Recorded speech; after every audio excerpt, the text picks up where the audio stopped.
안녕하세요. SBS 법조팀의 임찬종 기자입니다. 오늘은 우리나라 언론사들이 흉악범 얼굴도 공개를 잘 못하는 이유를 이야기를 해보려고 합니다. 개인적으로는 기자 생활하는 내내 답답하게 느끼고 있는 부분이기도 해요.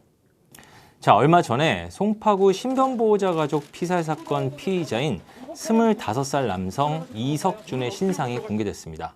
자, 이 사람이죠. 그런데 경찰이 위원회를 열어서 신상 정보를 공개하겠다고 결정하기 전까지는 대부분의 언론사가 이석준의 실명이나 얼굴을 공개하지 않았습니다. 경찰이 공개하기 전까지는 언론사들이 이석준의 실명이나 얼굴을 몰랐을까요? 그렇지는 않았겠죠. 알면서도 안 쓴 겁니다. 그런데 이번 경우만 그런 게 아니죠. 이른바 N번방 사건과 관련해서 유명한 조주빈이라는 사람 있죠. 이 조주빈 실명도 언론사들이 다 알고 있었지만 경찰이 신상정보 공개를 결정하기 전까지는 대부분의 언론사들은 얼굴 사진이나 실명을 보도하지 않았습니다. 유일하게 SBS가 경찰이 공개하기 전에 독자적인 판단으로 조주빈의 실명을 보도한 적이 있죠. 그래서 추가 피해를 막고 또 아직 드러나지 않은 범죄를 찾아서 수사에 도움을 주라는 차원에서 그리고 국민의 알 권리를 위해 저희가 단독 취재한 내용과 함께 구속된 피의자의 얼굴과 이름을 공개하기로 했습니다. 텔레그램에서 박사방이라는 대화방을 만들어서 운영해왔던 25살 조주빈입니다. 그런데 이런 일은 좀 큰 강력 사건이 터질 때마다 반복이 됩니다. 사실 강력 사건뿐만이 아니죠. 어지간히 이름이 알려진 공인이 아니면 우리나라에선 범죄자의 실명이나 얼굴을 언론이 보도하는 경우가 별로 없습니다. 김모 씨, 이모 씨, A 씨, B 씨 이렇게 쓰죠. 자, 근데 이게 참 곤란한 경우가 있어요. 그러니까 예컨대 지금 김모 씨, 이모 씨 이렇게 얘기를 했잖아요. 그런데 사건에 따라서는 이 씨가 2명 나오는 경우도 있거든요. 그러면은 이모 씨, 이모 씨 이렇게 쓰면 헷갈리잖아요. 그럼 결국 A 씨, B 씨 이렇게 쓰는데 그럼 또 문제가 되는 경우가 그럼 마치 둘 다 사실은 이 씨인데 A 씨하고 B 씨의 성씨가 다른 것처럼 또 읽히는 경우가 있잖아요. 그렇다고 해서 A 씨와 B 씨는 성이 같을 수도 있고 다를 수도 있습니다. 이렇게 표기를 할 수는 없잖아요. 그러니까 익명 보도를 하려다 보니 좀 어색한 상황이 벌어지는 거죠. 그런데 외국도 그럴까요? 아닙니다. 나라마다 다 똑같진 않지만 미국이나 일본 같은 나라에서는 살인 피의자든 사기 피의자든 웬만하면 실명을 보도합니다.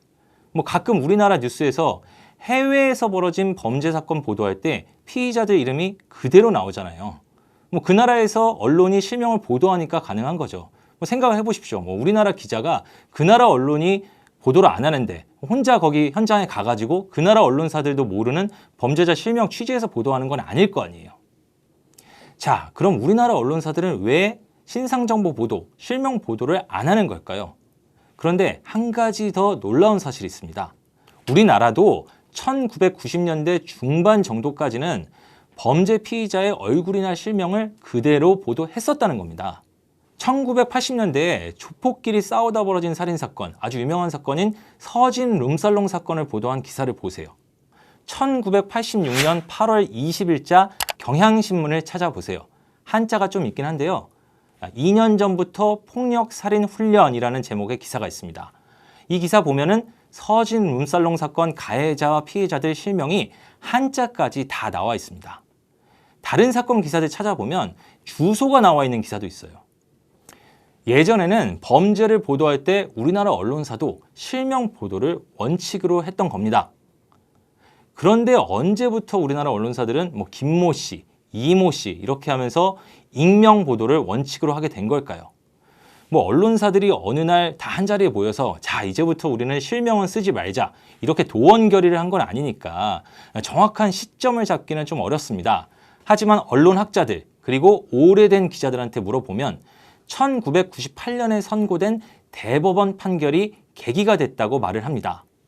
1990년에 서울 서초경찰서가 남편, 친구 등에 대한 폭행을 청부한 혐의로 한 여성을 구속을 한 일이 있었습니다. 그런데 아까 말씀드렸다시피 당시에는 얼굴을 공개해서 보도하는 게 기본이었으니까 이 여성의 신상을 언론이 보도했죠. 그런데 이 여성이 나중에 재판에서 무죄를 받았어요. 그러고 나서 자신의 얼굴을 보도한 기자 그리고 언론사를 상대로 손해배상 소송을 제기했습니다. 언론사들은 우리가 이 사람이 범죄 혐의가 확정됐다고 보도한 게 아니라 범죄 혐의로 수사를 받고 있다는 사실을 보도한 것인데 이것에 대해서까지 손해배상 책임을 인정하면 어떻게 하느냐 이렇게 항변을 했습니다. 어떻게 됐을까요? 대법원은 이 여성의 손을 들어줬습니다. 여기서 대법원이 아주 중요한 기준을 제시합니다. 범죄 사건 내용에 대한 보도 자체는 공공성이 있지만 범죄 혐의자의 신원을 알리는 보도는 공공성이 없다는 겁니다. 자, 무슨 말이냐? 범죄 사건 내용을 보도하는 거는 사람들에게 우리 사회가 지금 이런 상황이라는 걸 알려주고 또 범죄에 대한 대책을 마련하기 위해서 여론 형성을 하는 이런 공익적 기능이 있지만 이를 위해서 꼭 범죄자의 신원까지 알릴 필요는 없다는 거죠. 그래서 언론사들이 이 소송에 져서 그 여성한테 거액을 물어줘야 했습니다. 그 이후부터 우리나라 언론사에서는 공인이 아닌 범죄 혐의자의 실명이나 얼굴을 원칙적으로 보도하지 않는 것, 익명 보도 원칙이 자리 잡게 된 겁니다. 물론 이 판결이 의미가 있어요.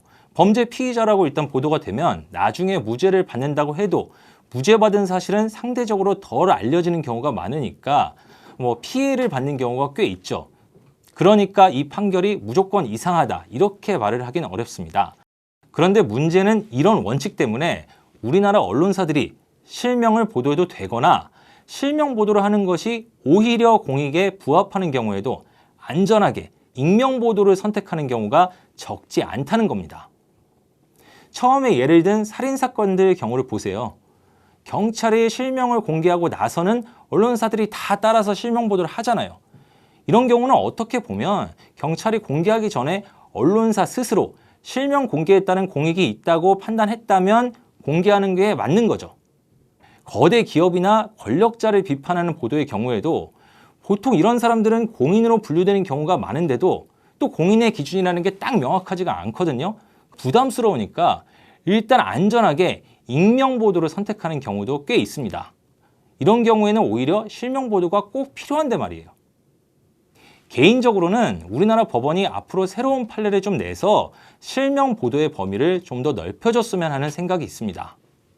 하지만 판례가 바뀌기 전이라도 언론사 스스로도 어떤 경우에는 익명 보도가 필요하고 어떤 경우에는 위험을 무릅쓰고서라도 실명 보도를 꼭 해야 하는지 명확한 기준을 마련할 필요가 있습니다.